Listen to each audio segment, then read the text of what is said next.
میں آپ کا حق دینے سے انکار نہیں کر رہی سر، لیکن ڈاکٹر نے کہا ہے کہ آپ کو بہت زیادہ ویکنس ہے اور اس لحاظ سے آپ کو اس وقت آرام کی ضرورت ہے۔ مجھے بہتر پتہ ہے کہ مجھے اس وقت کس چیز کی ضرورت ہے مس عروشا۔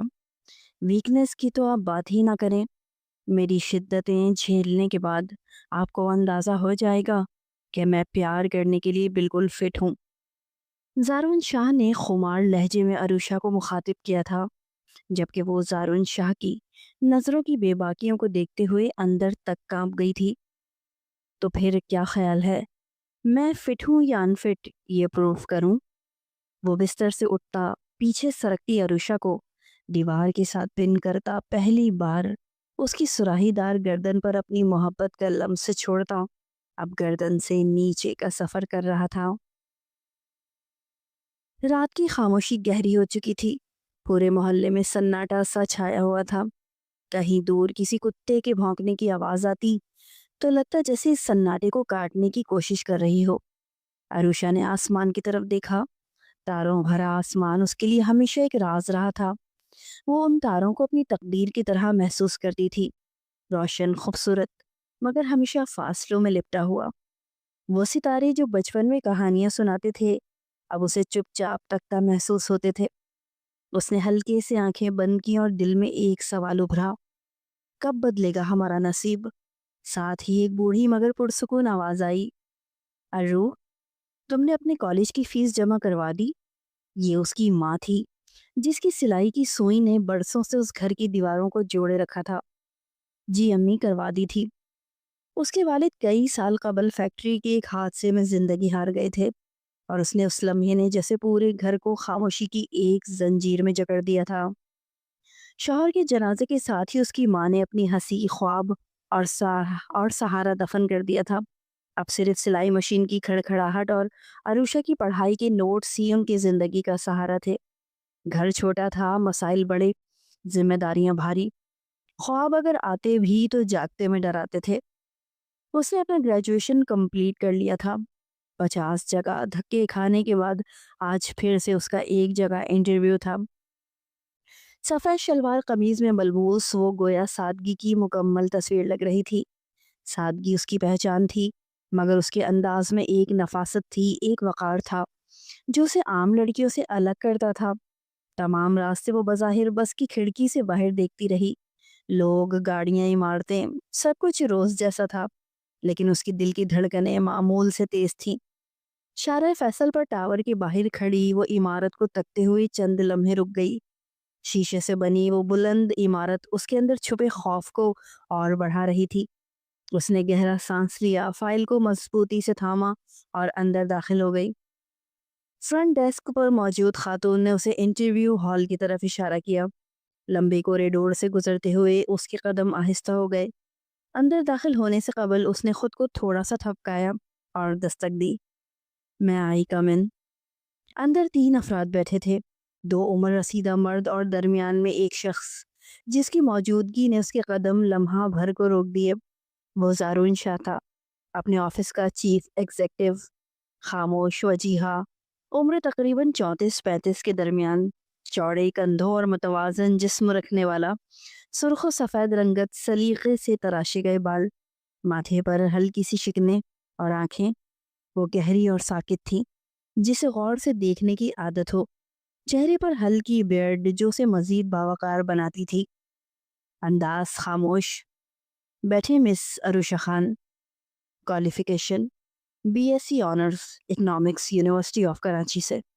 پینل میں موجود ایک شخص نے اس کی فائل کور کو کھولا اور اس کی ڈگریاں دیکھنے لگا۔ زارون خاموش بیٹھا رہا، صرف اس کے انداز، لہجے اور آنکھوں کو پڑھتا رہا۔ آپ کو بزنس میٹنگز میں رپورٹس بنانی آتی ہیں؟ یہ سوال زارون نے کیا، آواز میں گہرائی اور لہجہ شائستہ تھا۔ جی، میں نے یونیورسٹی میں جتنے بھی پروجیکٹس کیے ہیں وہ سب خود تیار کیے، رپورٹنگ اور ڈیٹا پریزنٹیشن میری مہارت ہے۔ زارون نے بھرپور توجہ سے دیکھا تھا۔ سامنے بیٹھی لڑکی کا رنگ گندمی تھا، مگر چمکتا ہوا، چہرہ معصوم اور متوازن نقوش پر مشتمل، آنکھیں بڑی اور صاف، لباس سادہ، مگر اس کے اندر جو وقار اور جو خود اعتمادی تھی وہ نمایاں تھی۔ طویل خاموشی پر عروشہ نے پہلی بار نظریں اٹھا کے اس کی طرف دیکھا۔ ان کی آنکھیں ملی تھیں لمحہ بھر کے لیے۔ وہ لمحہ مختصر تھا مگر اس میں کوئی گہرائی چھپی ہوئی تھی۔ Very good. چند لمحے بعد زارون نے آہستگی سے فائل بند کی۔ انٹرویو کا بقیہ حصہ رسمی سا رہا۔ پھر وہ تینوں آپس میں کچھ دبے لفظوں میں گفتگو کرنے لگے۔ ان میں سے ایک صاحب بولے، مس عروشہ آپ باہر ویٹ کریں، ہم آپ کو بتاتے ہیں۔ وہ خاموشی سے باہر نکل آئی تھی اور اب ویٹنگ ایریا میں بیٹھی انتظار کی کٹھن گھڑیوں سے گزر رہی تھی۔ مس عروشہ آپ کل سے آفس جوائن کر سکتی ہیں۔ ریسپشنسٹ نے اس کے قریب آ کر اسی خوشخبری سنائی تھی اور اسے تو جیسے پنکھ لگ گئے تھے۔ آفس کا ماحول سخت تھا مگر سلیقے سے بندھا ہوا۔ سب اپنے اپنے کام میں مصروف رہتے، جیسے ہر شخص ایک مقررہ دائرے میں بند ہو۔ آج کمپنی کی اہم میٹنگ تھی۔ عروشہ نے جو پریزنٹیشن تیار کی تھی وہ بہت پروفیشنل انداز میں ترتیب دی گئی تھی۔ میٹنگ ختم ہوئی تو زارون کمرے سے نکلتے نکلتے رکا۔ چند لمحے کو اس نے پلٹ کے دیکھا اور پہلی بار اس سے براہ راست مخاطب ہوا۔ آپ کی پریزنٹیشن بہت اچھی تھی مس۔ شکریہ سر، عروشہ نے نظریں جھکا کر آہستگی سے کہا۔ ڈرائنگ روم کی کھڑکیوں سے شام کی نرم روشنی اندر آ رہی تھی۔ شیشے کے گلدان میں رکھے سفید پھول مہک کی خوشبو سے کمرے کو مہکا رہے تھے۔ مہک صوفے پہ بیٹھی تھی، ہاتھ میں چائے کا کپ تھا اور نظریں زارون پر جو اپنے فون میں مصروف تھا۔ تمہارے آفس کی نئی پروجیکٹ رپورٹ کب تک سبمٹ ہوگی؟ مہک نے بے پرواہ لہجے میں پوچھا مگر اس کی آواز میں دلچسپی چھپی ہوئی تھی۔ زارون نے سرسری سا جواب دیا، کل تک۔ مہک نے چائے کا گھونٹ لیا۔ وہ چاہتی تھی زارون اس سے نظریں اٹھا کے بات کرے، دو جملے محبت والے کہے یا کم سے کم مسکرائے، لیکن زارون اپنی دنیا میں تھا۔ تم بہت بدل گئے ہو زارون۔ زارون نے سر اٹھا کے اس کی طرف دیکھا، ایک پل کو خاموش رہا۔ میں تو ہمیشہ سے ہی ایسا تھا، لیکن اگر پھر بھی تمہیں لگتا ہے تو زندگی مصروف ہو گئی ہے اور کچھ نہیں۔ مہک کے ہونٹوں پر پھیکی سی مسکراہٹ ابھری، اندر سے کچھ چبھا، وہ ضبط کر گئی۔ اچھا، اس نے بات بدلی، ویسے تمہارے آفس میں نئی سیکرٹری آئی ہے نا، نام کیا تھا اس کا؟ عروشہ۔ زارون نے مختصر سا جواب دیا۔ مہک کے دل میں جیسے کچھ چھناکا سا ہوا، بس اتنا نام سننا کافی تھا۔ وہ زبردستی ہنسی۔ سنا ہے کافی سمجھدار ہے بھی۔ زارون نے سر ہلایا اور واپس فون کی اسکرین پہ نظریں گاڑ لیں۔ مہک نے چائے کا کپ میز پہ رکھا اور چپ چاپ اٹھ کے کھڑکی کے پاس جا کے کھڑی ہو گئی۔ باہر شام اتر رہی تھی اور اندر مہک کا دل۔ مہک زارون کی منگیتر اور کزن تھی۔ وہ بچپن سے ہی زارون کو پسند کرتی تھی، لیکن زارون نے کبھی اس کی ذات میں وہ دلچسپی نہیں دکھائی تھی جو وہ دیکھنا چاہتی تھی۔ اس نے ہمیشہ اسے ایک عام سی کزن کے طور پر ٹریٹ کیا تھا۔ زنیرہ بیگم کو اپنی بھانجی بہت عزیز تھی۔ وہ ہمیشہ سے ہی مہک سے بہت محبت کرتی تھی، اس لیے انہوں نے زارون کی رضامندی سے دونوں کی منگنی کر دی تھی۔ مہک کی تو جیسے دل کی مراد پوری ہو گئی تھی۔ زارون ایک نہایت ہی سنجیدہ طبیعت کا مالک تھا۔ اس کا کسی بات پہ تنقید نہ کرنا ہی اس کی رضامندی سمجھا جاتا تھا، اور مہک کے معاملے میں بھی ایسا ہی ہوا تھا، تو اس نے کوئی اعتراض نہیں کیا تھا اس رشتے پر، اور اسی بات نے زنیرہ بیگم کے خیال کو تقویت دی تھی، جس کے نتیجے میں آج وہ دونوں منگیتر بن چکے تھے۔ لیکن منگنی کو 4 مہینے بیت جانے کے باوجود اب تک مہک نے زارون کے رویے میں کوئی گرم جوشی محسوس نہیں کی تھی، اور یہی بات اس کے دل اور جذبات کو بری طرح ٹھیس پہنچاتی تھی۔ آفس میں جاب کرنے کے بعد گھر کے حالات کچھ بہتر ہو گئے تھے۔ ایک لگی بندھی رقم سے گھر کے معاملات احسن طریقے سے چلنے لگے تھے۔ کچھ اس کی ماں بھی بہت زیادہ سلیقہ شعار عورت تھی جو بے جا اسراف سے گریز کرتی، مگر عروشہ جانتی تھی کہ زندگی اتنی آسان گزرنے والی نہیں تھی۔ آگے بہت سے مسائل منہ کھولے کھڑے تھے۔ اس کی چھوٹی بہنوں کا مستقبل اس کے سامنے تھا، اور اب وہی گھر کی بڑی تھی۔ تمام ذمہ داریاں اس کے کندھوں پہ تھی۔ اس کی ماں نے بہت برے حالات دیکھے تھے، اور وہ چاہتی تھی کہ اپنے بلبوتے پر اپنی ماں کو کچھ تو آرام دے سکے، اسی لیے وہ رات دن محنت کر رہی تھی۔ اس کی کسی لگن کی وجہ سے زارون شاہ اس کو بہت قدر کی نگاہوں سے دیکھتا تھا۔ وہ ایک محنتی لڑکی تھی، اپنے کام سے کام رکھنے والی، اور یہی بات اسے دوسروں سے ممتاز بناتی تھی۔ آج بھی وہ آفس سے تھکی ہاری گھر لوٹی تو گھر میں کچھ رونق لگی ہوئی تھی۔ وہ حیران تھی خیریت تو ہے امی، آج بڑی اچھی خوشبو آ رہی ہے، کوئی خاص بات ہے؟ عروشہ نے امی سے پوچھا تھا۔ ارے بیٹا، تمہاری خالہ فریدہ آئی تھی آج احمد کے لیے عافیہ کا رشتہ لے کر۔ یہ تو بہت اچھی بات ہے امی، عروشہ نے خوش ہوتے ہوئے کہا۔ خوشی کی بات تو ہے بیٹا، لیکن میں چاہتی تھی پہلے تمہاری شادی ہو، لیکن تمہارے کندھوں پر ذمہ داریوں کا اتنا بوجھ ہے کہ میں تو شاید فی الحال یہ سوچ بھی نہیں سکتی۔ شاہدہ بیگم اداس ہو گئی تھی۔ عروشہ نے ان کے کندھوں پہ ہاتھ رکھا۔ اللہ پر بھروسہ رکھیں، انشاءاللہ اللہ بہتر کرے گا۔ پریشان نہ ہوا کریں، آپ کو پریشان دیکھ کر میں حوصلہ ہارنے لگتی ہوں۔ عروشہ نے اداسی کے ساتھ اپنی ماں کے کندھے پہ سر رکھا تھا اور شاہدہ بیگم نے اس کے سر پہ ہاتھ رکھتے ہوئے تسلی دی تھی۔ آفس کی روٹین اسی طرح رواں دواں تھی۔ کام کا بے حد لوڈ تھا۔ زارون شاہ پچھلے کئی دنوں سے اپنے سر میں بے حد درد محسوس کر رہا تھا۔ اس وقت بھی چیئر سے پشت ٹکائے وہ دونوں ہاتھوں سے سر کو تھامے بیٹھا تھا کہ اسی وقت عروشہ ہاتھ میں ایک فائل لی اندر داخل ہوئی۔ زارون کا چہرہ زرد پڑ رہا تھا اور ماتھے پر ہلکی سی شکن پڑی ہوئی تھی۔ اس کی تکلیف اس کے چہرے سے آیا تھی۔ سر، یہ رپورٹ مکمل ہے، آپ کے سگنیچرز چاہیے، عروشہ نے دھیمی آواز میں کہا۔ زارون شاہ نے ایک لمحے کے لیے بامشکل اپنی آنکھیں کھولی تھی۔ لائیے۔ عروشہ نے آگے بڑھ کر فائل اس کے آگے رکھی اور زارون نے اپنا ہاتھ آگے بڑھایا، مگر اس کا ہاتھ کانپ رہا تھا۔ فائل اس کے ہاتھ سے گری تھی۔ عروشہ نے تیزی سے آگے بڑھ کر فائل کو گرنے سے بچایا۔ اس نے زارون کے چہرے پہ نظر ڈالی۔ سر، آپ کی طبیعت ٹھیک نہیں لگ رہی، عروشہ نے تشویش سے کہا۔ زارون کی آنکھوں میں شدید درد جھلک رہا تھا۔ اس نے اپنا سر جھٹکا، جیسے درد کو دور کرنا چاہ رہا ہو۔ بس ہلکا سا سر درد ہے، اس نے کمزور آواز میں کہا۔ اچانک اسے شدید چکر آئے۔ عروشہ دیکھ رہی تھی کہ وہ اس وقت شدید تکلیف میں مبتلا ہے۔ ابھی وہ کچھ کہنے والی تھی کہ اسی لمحے زارون اپنے سر کو دونوں ہاتھوں سے تھامے ہوش و خرد سے بیگانہ ہوتا چیئر سے نیچے گرنے لگا۔ عروشہ نے تیزی سے اسے سنبھالنے کی کوشش کی، مگر زارون ایک 6 فٹ کا چوڑا اور مضبوط جسم والا توانا مرد تھا۔ عروشہ جیسی دھان پان لڑکی سے وہ کہاں سنبھالا جاتا۔ وہ بے ہوش ہو کر فلور پہ گرا تھا اور اس کے ساتھ ہی عروشہ کی چیخ سے پورا آفس گونج اٹھا تھا۔ عروشہ بے حد گھبرا گئی تھی۔ اس نے فوراً باہر سے مدد کے لیے آواز دی۔ پورے آفس میں ہنگامہ مچ گیا تھا۔ زارون کو فوراً ہاسپٹل لے جایا گیا۔ زنیرہ بیگم اور علی حیدر شاہ کو خبر ملی تو وہ فوراً اسپتال پہنچے۔ کئی ٹیسٹوں، ڈاکٹرز کے طویل انتظار کے بعد وہ خبر سامنے آئی جس نے زارون کی پوری فیملی کو سکتے میں ڈال دیا۔ زارون شاہ کو برین ٹیومر تشخیص ہوا تھا۔ یہ خبر زارون کے لیے ایک بجلی کے جھٹکے سے کم نہیں تھی۔ وہ جو ہمیشہ مضبوط، خود مختار اور اپنی مرضی کا مالک رہا تھا، آج زندگی اور موت کی کشمکش میں مبتلا ہو چکا تھا۔ ڈاکٹرز نے صاف الفاظ میں کہہ دیا تھا کہ ان کا علاج یہاں ممکن نہیں، آپ انہیں لندن لے جائیں، وہاں ان کا بہتر طریقے سے ٹریٹمنٹ ہو سکتا ہے۔ علی حیدر شاہ اور زنیرہ بیگم کے چہرے پر ایک عجیب سی بے بسی تھی۔ زنیرہ بیگم کا رو رو کے برا حال تھا۔ علی حیدر شاہ بھی اس خبر سے نڈھال ہو گئے تھے، جیسے ان کی دنیا ہی تھم گئی ہو۔ آخر کو زارون شاہ ان کا ایک لوتا بیٹا تھا۔ پورے گھر پر ایک سوگ کی سی کیفیت طاری ہو گئی تھی۔ زارون بھی ان دنوں بے حد گمسم سا رہتا تھا۔ اس نے کبھی سوچا بھی نہیں تھا کہ زندگی اسے اس رخ پہ لا کے کھڑا کر دے گی۔ ایک ہفتے تک وہ ہاسپٹل میں زیر علاج رہا تھا۔ اسٹاف کے تمام لوگوں کے ساتھ ساتھ عروشہ بھی اس کی عیادت کے لیے ہاسپٹل آئی تھی۔ زارون اس کا بہت مشکور تھا، کیونکہ اگر وہ فائل پہ سگنیچرز کروانے اس وقت زارون کے آفس میں نہیں آتی تو نہ جانے وہ کتنی دیر وہاں بے ہوش پڑا رہتا اور اس کی جان کو خطرہ ہو سکتا تھا۔ اس نے اس بات کے لیے عروشہ کا اسپیشل تھینکس بھی کیا تھا۔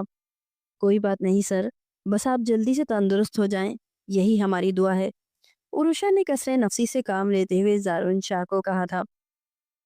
جب زارون اسپتال سے گھر منتقل ہوا تو مہک پہلی بار اس سے ملنے آئی۔ اس کے ہاتھ میں گلاب کے پھولوں کا ایک بڑا سا بکے تھا۔ زارون اپنے کمرے میں بستر پہ لیٹا ہوا تھا۔ اس کی آنکھیں چھت کو تک رہی تھیں۔ مہک کا انداز کچھ کھینچا کھینچا تھا۔ وہ ہمیشہ والی گرم جوشی آج اس کے چہرے سے مفقود تھی۔ زارون شاہ نے نوٹس کیا تھا کہ اس کے ساتھ اس لگاؤ سے بات نہیں کر رہی جو اس کا انداز تھا۔ ہاں، مگر آنکھوں سے اداسی جھلک رہی تھی۔ کمرے میں نیم تاریکی چھائی ہوئی تھی۔ اس نے آگے بڑھ کر کھڑکی کے پردے سرکا دیے تھے، جس سے کمرے میں اجالا پھیل گیا تھا جو آنکھوں کو بھلا لگ رہا تھا۔ وہ چھوٹے چھوٹے قدم اٹھاتی زارون کے قریب آ کے بیٹھی تھی۔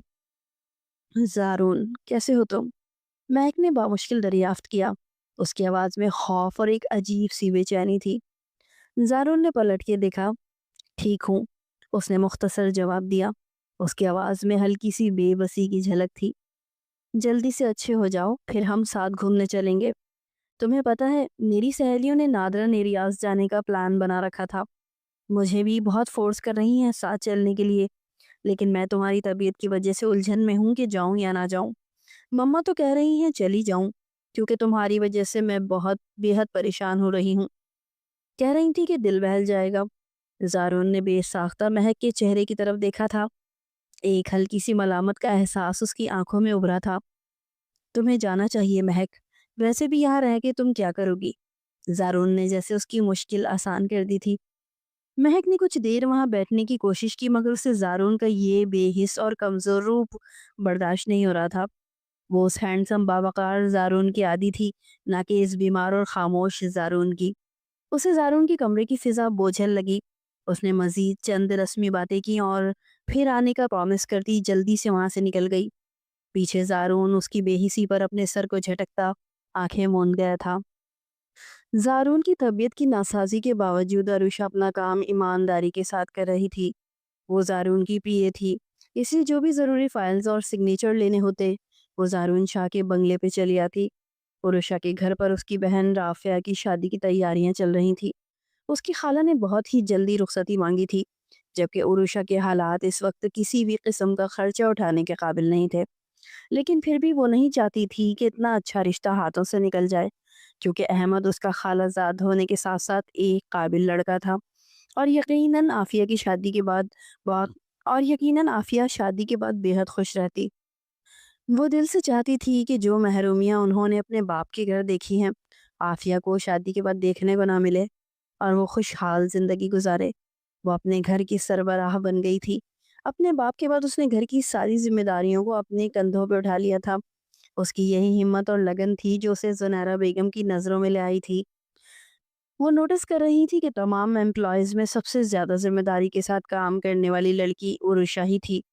زارون شاہ کو ڈاکٹرز نے بیرون ملک جا کے علاج کرنے کا مشورہ دیا تھا، لیکن زنیرہ بیگم اپنی NGO کے کاموں میں اتنی مصروف تھیں کہ اس کے ساتھ اتنے طویل عرصے کے لیے نہیں جا سکتی تھیں، جبکہ حیدر شاہ کو یہاں پر موجود اپنا بزنس سنبھالنا تھا۔ اور یہی کشمکش آج زنیرہ بیگم کو عروشہ کے روبرو لے آئی تھی۔ عروشہ آج بھی کچھ بزنس فائلز پر سگنیچرز کروانے کے لیے زارون شاہ کے بنگلے پہ موجود تھی۔ زارون پہلے سے بہت کمزور ہو گیا تھا، لیکن آج بھی اس کے چہرے پر وہی چٹانوں جیسی سختی تھی۔ وہ فطرتاً ایک بہت اچھا انسان تھا۔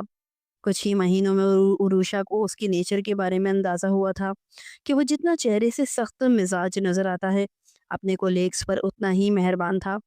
کام کے معاملے میں سخت لیکن فطرتاً بہت زیادہ نرم۔ وہ کبھی بھی اپنے امپلائیز کے ساتھ ناانصافی نہیں کرتا تھا، اور نہ ہی ان کے ساتھ بے عزتی والے لہجے میں بات کیا کرتا تھا۔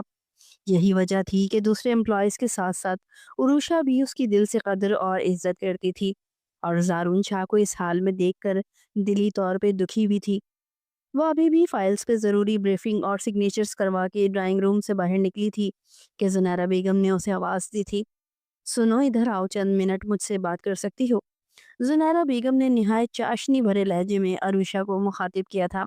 عروشہ انکار کرنا چاہتی تھی، لیکن پھر کچھ سوچ کر اپنے لب بند کر لیا اور زنیرہ بیگم کے پیچھے پیچھے لان کی طرف چلی تھی۔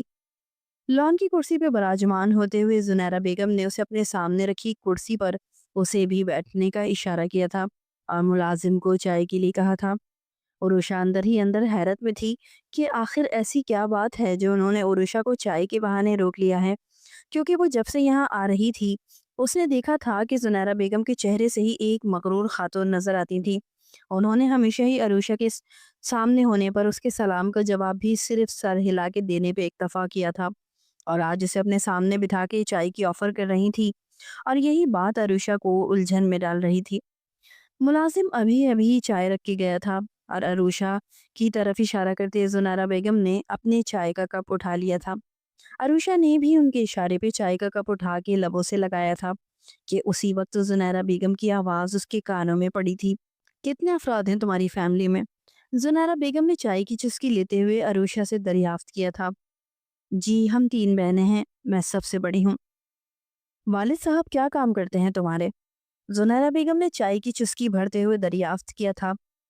جی والد صاحب کا انتقال ہو چکا ہے، کرائے کا گھر ہے، والدہ زیادہ تر بیمار رہتی ہیں۔ عروشہ نے ایک ہی سانس میں اپنی فیملی کا مکمل تعارف کروا دیا تھا۔ شاید وہ یہاں سے جلد از جلد اٹھ کے جانا چاہتی تھی۔ زنیرہ بیگم کی نظروں سے عجیب سی الجھن میں مبتلا کر رہی تھی جو انہوں نے عروشہ کے چہرے پہ گاڑی ہوئی تھی۔ پھر شادی کے بارے میں کیا ارادہ ہے تمہارا؟ انہوں نے ڈائریکٹ سوال کیا تھا۔ عروشہ کے چہرے کی طرف دیکھا۔ شادی کے بارے میں تو میں ابھی سوچ بھی نہیں سکتی۔ ہاں مجھ سے چھوٹی بہن کا رشتہ خالہ کی بیٹے سے طے ہو گیا ہے، اگلے ہفتے شادی ہے اس کی۔ زنیرہ بیگم نے ایک لمبا ہنکارا بھرا تھا۔ شادی کے انتظامات کس طرح کی ہے؟ تمہاری مختصر سی تنخواہ میں یہ سارے انتظامات کرنا کچھ مشکل ہوگا نا؟ جی بس اللہ کا کرم ہے کہ اس نے بھرم رکھا ہوا ہے، عروشہ نے جواب دیا تھا۔ صحیح۔ دیکھو عروشہ، میں لمبی چوڑی کوئی تمہید نہیں باندھوں گی، مختصر الفاظ میں تمہیں ایک آفر کرنا چاہتی ہوں۔ تم جانتی ہو کہ زارون کی طبیعت خراب ہے اور اسے بیرون ملک علاج کے لیے لے کے جانا ہے۔ میں اپنی این جی او کی مصروفیت کی وجہ سے اتنے طویل عرصے کے لیے اس کے ساتھ نہیں جا سکتی، اور حیدر شاہ صاحب بھی یہاں زارون کے پیچھے بزنس سنبھالیں گے۔ ہمارے گھر میں اور کوئی ایسا نہیں جو زارون کا خیال رکھ سکے۔ میں نے تمہارے اندر ایک احساس دیکھا ہے جو کم ہی لوگوں میں ہوتا ہے، اور ویسے بھی تم جیسے مڈل کلاس لوگ اس طرح کی مشکلوں کو جھیلنے کے عادی ہوتے ہیں۔ شاید پیدائشی طور پر تم لوگوں کے اندر احساس کا اسٹیمنا زیادہ ہوتا ہے، جبکہ اس کے مقابلے میں ہم جیسے ایلٹ کلاس کے لوگ خدمت گزاری اور اس طرح کی چیزوں میں جلدی ہمت ہار دیتے ہیں۔ لیکن خیر، پھر بھی وہ میری اولاد ہے، اس کے لیے میں کسی حد تک بھی جا سکتی ہوں۔ لیکن کیونکہ میں نے تمہیں بتایا کہ میری اپنی مصروفیات ہیں، میں فی الحال انہیں ترک نہیں کر سکتی، اس لیے میں تمہیں آفر دیتی ہوں۔ یہ کہتے زنیرہ بیگم نے شاید بیچ میں ایک لمبا گیپ دیا تھا، اور ان کی یہ باتیں سنتے عروشہ الجھن آمیز نظروں سے ان کی طرف دیکھ رہی تھی۔ میں چاہتی ہوں کہ تم زارون کے ساتھ نکاح کر لو۔ بے شک یہ کانٹریکٹ میرج ہوگی، تم پڑھی لکھی ہو، سمجھدار ہو، معاملات کو بہتر طریقے سے سمجھ سکتی ہو۔ تم نکاح کر کے زارون کے ساتھ بیرون ملک اس کے علاج کے لیے چلی جانا۔ بیچ میں اور حیدر صاحب بھی آتے رہیں گے۔ جب حیدر کا علاج مکمل ہو جائے گا اور وہ واپس پاکستان آئے گا تو وہ تمہیں طلاق دے دے گا۔ اس تمام معاہدے کے بدلے میں تمہیں 10 لاکھ روپے دوں گی۔ اگر تمہیں منظور ہے تو مجھے بتا دو۔ زنیرہ بیگم نے ایک ہی لمحے میں اسے عرش سے فرش پہ لا کے پٹک دیا تھا۔ وہ پھٹی پھٹی آنکھوں سے زنیرہ بیگم کو دیکھ رہی تھی۔ اس کا دل تو چاہ رہا تھا کہ زنیرہ بیگم کا منہ توڑ دے۔ اس نے آج تک اپنی خودداری کا سودا نہیں کیا تھا، اور یہ اسے کوڑیوں کے دام اس کی خودداری طلب کر رہی تھی۔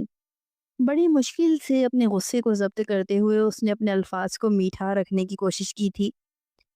میڈم یہ امپاسبل ہے، آپ اپنے بیٹے کے لیے کوئی اور لڑکی تلاش کر لیجئے، میں یہ سب نہیں کر سکتی۔ میرے کندھوں پہ میری فیملی کا بوجھ ہے اور مجھے ہر حال میں وہ اٹھانا ہے، لیکن اپنی خودداری کو بیچ کے نہیں۔ میں چھوٹے چھوٹے قدم اٹھا کے زندگی کی جنگ کو جیتنا چاہتی ہوں، اپنی منزل پہ پہنچنا چاہتی ہوں، ایک دم چھلانگ لگا کے نہیں۔ چائے کے لیے بہت شکریہ، یہ کہتے ساتھ ہی وہ فائل اٹھاتی ہی کھڑی ہوئی تھی، جبکہ پیچھے سے زنیرہ بیگم کی آواز سنائی دی تھی۔ جلد بازی میں فیصلہ مت کرو، تمہارے پاس وقت ہے، سوچ لو۔ اگر میری آفر سمجھ میں آئے تو اسے ضرور قبول کرنا، کیونکہ اس میں ہم دونوں کا فائدہ ہے۔ عروشہ ان کی یہ بات سنتی سر جھٹک کر دروازے کی طرف بڑھ گئی تھی۔ سارا راستہ اس کا ذہن کھولتا رہا تھا، آخر سمجھتے کیا ہیں یہ امیر لوگ خود کو؟ میں کوئی بکاؤ چیز نہیں ہوں۔ جس طرح سے انہوں نے مجھے یہ کہا، میں کبھی بھی اپنے انا اور خودداری کا سودا نہیں کروں گی۔ انہی باتوں کو سوچتے ہوئے نہ جانے کب اس کا گھر آ گیا تھا۔ وہ کبھی بھی اس آفر کو قبول نہیں کرے گی، اپنے دل میں پختہ ارادہ کرتے وہ گھر میں داخل ہوئی تھی، لیکن اس بات سے بے خبر تھی کہ تقدیر نے اس کے لیے کچھ اور ہی سوچ رکھا تھا۔ گھر میں داخل ہوتے ہی اسے ایک الگ طرح کی مایوسی اور اداسی کا احساس ہوا تھا۔ وہ جو اب تک انہی سوچوں میں گرفتار تھی، ایک دم سے چونک گئی۔ امی تخت پہ بیٹھی ہاتھ میں دوپٹہ لیے شاید ترپائی کرنے کی کوشش کر رہی تھی، لیکن انہیں خود بھی نہیں معلوم تھا کہ ان کی نظریں دوپٹے پہ تھی، لیکن شاید ذہن کہیں اور تھا۔ انگلی میں سوئی چبھنے پہ وہ ایک دم سے چونکی تھی، اور اسی لمحے عروشہ نے ان کی طرف ایک دم سے دوڑ لگائی تھی۔ کیا کرتی ہیں امی آپ؟ کیوں سوئی چبا رہی ہیں ہاتھ میں؟ دھیان کہاں ہے آپ کا؟ آپ کو پتہ بھی ہے کہ شوگر ہے آپ کو، اللہ نہ کرے اگر یہ زخم بن گیا تو؟ وہ فکر مندی کے ساتھ انہیں کہہ رہی تھی۔ کچھ نہیں ہوتا بیٹا، امی نے مایوسی کے ساتھ جواب دیا تھا۔ آفیہ بھی بجھی بجھی سی پانی کا گلاس لے کے عروشہ کی طرف آئی تھی۔ اس کا چہرہ نہایت اترا ہوا تھا، جبکہ پچھلے کچھ دنوں سے جب سے اس کے رشتے کی بات چل رہی تھی وہ بہت نکھر گئی تھی۔ اس کے چہرے پر ایک الگ ہی طرح کا حسن چھلکنے لگا تھا، جو شاید آنے والی زندگی کی حسین خوابوں کی جھلک تھا، لیکن اس وقت وہ بالکل بجھی ہوئی تھی اور پس بجھتا لگ رہی تھی۔ کیا ہوا امی، کوئی بات ہوئی ہے؟ بالآخر اس نے پوچھ ہی لیا تھا۔ ہاں بیٹا، تمہاری خالہ کا فون آیا تھا۔ انہوں نے شرط رکھی ہے کہ رخصتی سے پہلے انہیں 2 لاکھ روپے دیے جائیں تاکہ وہ اپنے اوپر والے پورشن میں کمرہ بنوا سکیں، اور احمد اور عافیہ کو وہیں شفٹ کریں گی۔ اب تم خود بتاؤ کہ ہم 2 لاکھ روپے کہاں سے لائیں گے؟ 2 لاکھ روپے کوئی بڑی رقم نہیں تھی، لیکن ایک ایسی مڈل کلاس فیملی جن کی زندگی کی گاڑی ہی ان حالات میں کھنچ رہی ہو، جیسے روز کنواں کھودنا اور روز پانی پینا ہو، وہ 2 لاکھ روپے کہاں سے لاتے؟ امیاں پریشان نہ ہو، میں خالہ سے بات کروں گی، عروشہ نے اپنی ماں کو تسلی دی تھی۔ وہ نہیں مانے گی بیٹا، میں نے اس کو بہت سمجھایا، اور کیا وہ ہمارے حالات سے واقف نہیں ہے؟ امی بے حد مایوس تھیں، لیکن اس کے باوجود بھی اس نے خالہ آمنہ کو کال کر کے ان سے بات کی تھی، لیکن انہوں نے صاف لفظوں میں اسے کہہ دیا تھا، بیٹا یہ پیسے تو میں صرف اس لیے مانگ رہی ہوں تاکہ عافیہ اور احمد کا کمرہ تیار ہو جائے۔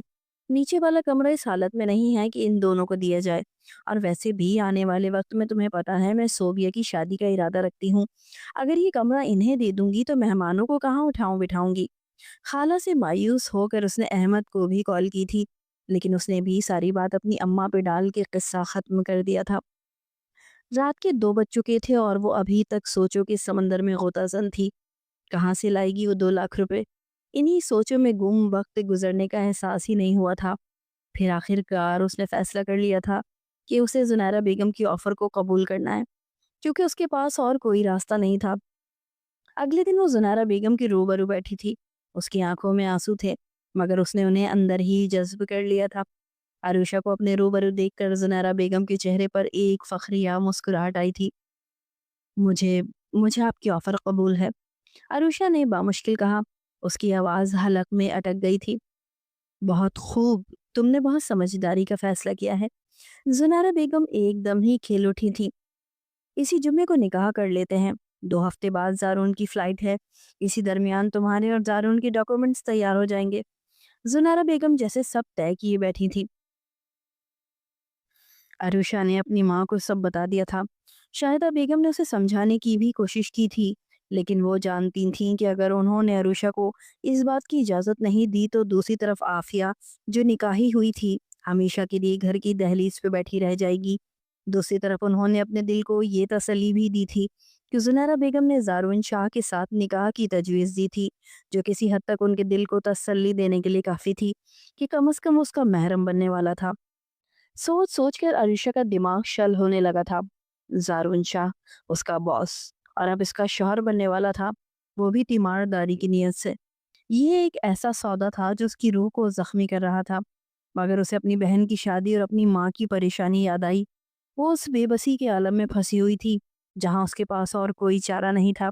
یہ ایک ایسا سودا تھا جو اس کی مجبوری کا نتیجہ تھا۔ اگلے دن جمعہ تھا اور وہ خاموشی کے ساتھ بنا کسی شور شرابے کے زارون شاہ کی بیوی بنا دی گئی تھی۔ زارون شاہ سفید کاٹن کے سوٹ میں کسی سلطنت کا شہزادہ لگ رہا تھا۔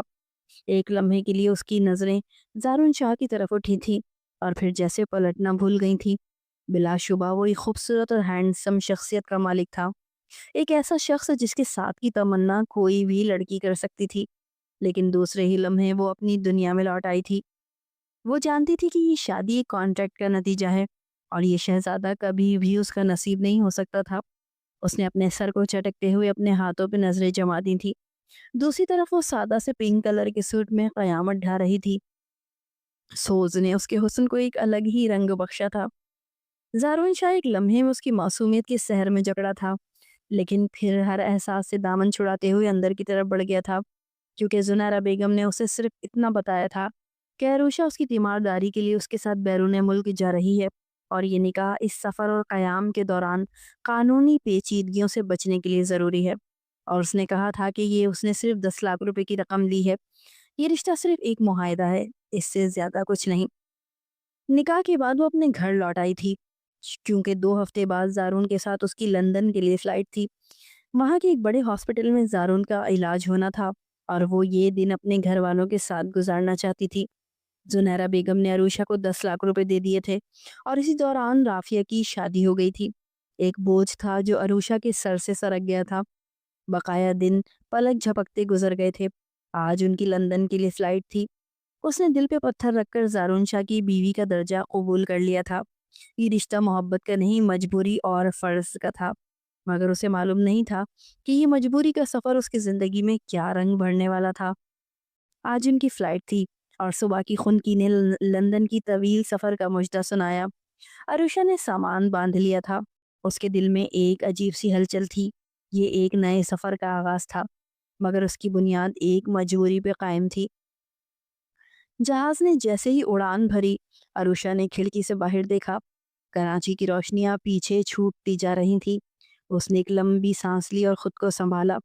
اس کے دل میں مسلسل یہی بات گونج رہی تھی کہ یہ صرف ایک معاہدہ ہے، زارون شاہ کا ساتھ صرف اس کی مجبوری کی حد تک ہے۔ لندن پہنچ کے زارون کو فوراً ہاسپٹل میں داخل کر دیا گیا۔ اس کا علاج فوری طور پہ شروع ہو گیا۔ عروشہ ایک سائے کی طرح اس کے ساتھ تھی۔ وہ اس کے تمام معاملات سنبھالتی، اس کا خیال رکھتی۔ وہ اپنے فلیٹ پہ بھی نہیں جاتی تھی، صرف اور صرف زارون کے لیے سوپ بنانا، نہانا اور اس طرح کے ضروری کاموں کے علاوہ وہ ہر وقت زارون کے پاس ہی رہتی۔ زارون یہ تمام باتیں نوٹس کرتا تھا۔ ان دونوں کے درمیان آج بھی بے تکلفی نہیں تھی۔ خاص طور پر عروشہ اس سے بات کرتے ہوئے بے حد جھجک محسوس کرتی تھی، جبکہ زارون کی نظریں اب اکثر عروشہ کے وجود کا طواف کیا کرتی تھیں۔ آج زارون شاہ کی سرجری تھی۔ عروشہ بے حد پریشان تھی۔ وہ ایسی ہی تھی، چھوٹے سے دل کی مالک، اور پھر نے کہا کہ بولوں کی وجہ سے اس کے دل میں زارون کے لیے ایک الگ ہی محبت پیدا ہو گئی تھی، جسے شاید وہ خود سے بھی چھپاتی پھر رہی تھی۔ حیدر شاہ اور زنارہ بیگم دونوں ہی لندن پہنچ گئے تھے۔ 8 گھنٹے کی طویل صبر سرجری کے بعد ڈاکٹروں نے یہ خوشخبری سنائی تھی کہ زارون کا آپریشن کامیاب ہو گیا تھا۔ زارون کے برین ٹیومر کی سرجری الحمدللہ کامیاب ہو چکی تھی۔ عروشہ نے بے ساختہ سجدے میں گری تھی اور اس کے اس عمل کو زنیرہ بیگم اور حیدر صاحب نے بہت حیرت سے دیکھا تھا، لیکن اس کے ساتھ ساتھ دونوں کے چہروں پر ایک اطمینان کی گہری لہر دوڑ گئی تھی۔ یقیناً عروشہ ایک بہترین لڑکی تھی۔ زنیرہ بیگم نے دل سے اس کی اس بات کو تسلیم کیا تھا۔ زارون شاہ ابو صحتیابی کے سفر پہ تھا۔ کچھ ہفتے آبزرویشن میں گزارنے کے بعد اسے ڈسچارج کر دیا گیا تھا۔ عروشہ اس کی 24 گھنٹے کی دیکھ بھال کر رہی تھی۔ اس کی نرسنگ سے لے کر اس کی تیمارداری، اس کی ہر چھوٹی بڑی ضرورت کا خیال رکھنا، عروشہ نے ان سب میں کوئی کسر نہیں چھوڑی تھی۔ زارون کے ہر درد، ہر کراہ کو وہ اپنی روح میں محسوس کرتی تھی۔ اس کے چہرے پر تھکن تو تھی، مگر اس کے اندر ایک عجیب سا سکون تھا کہ زارون اب خطرے سے باہر تھا۔ آج زارون کو اسپتال سے اپارٹمنٹ منتقل ہوئے 1 ہفتہ ہو چکا تھا۔ وہ اب کافی حد تک بہتر محسوس کر رہا تھا۔ اس کی بینڈیج کھل چکی تھی۔ سپہر کا وقت تھا۔ سورج کی سنہری دھوپ بالکونی سے چھن کر کمرے میں پھیل رہی تھی۔ زارون اپنے بستر پہ تکیہ لگائے بیٹھا تھا۔ اس کے ہاتھ میں ایک کتاب تھی جسے وہ بے دھیانی میں ورق گردانی کر رہا تھا۔ عروشہ اس کے لیے سوپ بنا کے لائی تھی، جس کی خوشبو پورے کمرے میں پھیل گئی تھی۔ اس نے آہستہ سے ٹرے سائڈ ٹیبل پہ رکھی اور زارون کے سرہانے بیٹھ کے تکیہ ٹھیک کیا۔ سوپ پی لیں، ٹھنڈا ہو جائے گا، عروشہ نے نرمی سے کہا۔ اس کی آواز میں وہی دھیما پن تھا جو اب زارون کو بے حد سکون دیتا تھا۔ زارون نے کتاب بند کی اور عروشہ کی طرف دیکھا۔ اس کا چہرہ اب بھی کچھ کمزوری میں تھا، مگر اس کی آنکھوں میں ایک چمک تھی۔ اس نے عروشہ کے چہرے کو غور سے دیکھا۔ اس کی گندمی رنگت پر تھکن کے آثار تھے، لیکن اس کی بڑی بڑی معصوم آنکھوں میں ایک عجیب سی چمک اور فکر مندی تھی۔ وہ جانتا تھا کہ یہ لڑکی اس کے لیے کس قدر جاگی ہے، کس قدر قربانیاں دی ہیں۔ اس کا سادہ مگر پروقار انداز، اس کی بے لوث خدمت، یہ سب زارون کے دل کو چھو رہا تھا۔ اس نے آہستہ سے سوپ کا ایک چمچہ لیا اور پھر عروشہ کی طرف دیکھا۔ تم نے میرا بہت خیال رکھا ہے، اس نے کہا۔ اس کی آواز میں ایک ایسی نرمی تھی جو شاید اس نے پوری زندگی میں کسی سے نہیں بڑھتی تھی۔ میں تمہارا شکر گزار ہوں۔ عروشہ نے نظر جھکا لی۔ اس کے چہرے پر ہلکی سی شرمندگی چھا گئی۔ یہ تو میری ذمہ داری ہے۔ وہ جانتی تھی کہ یہ رشتہ ایک معاہدہ ہے، اس نے دھیمی آواز میں کہا۔ اس کی ذمہ داری والے الفاظ نے زارون کے دل میں ایک لمحے کو ٹھیس پہنچائی تھی۔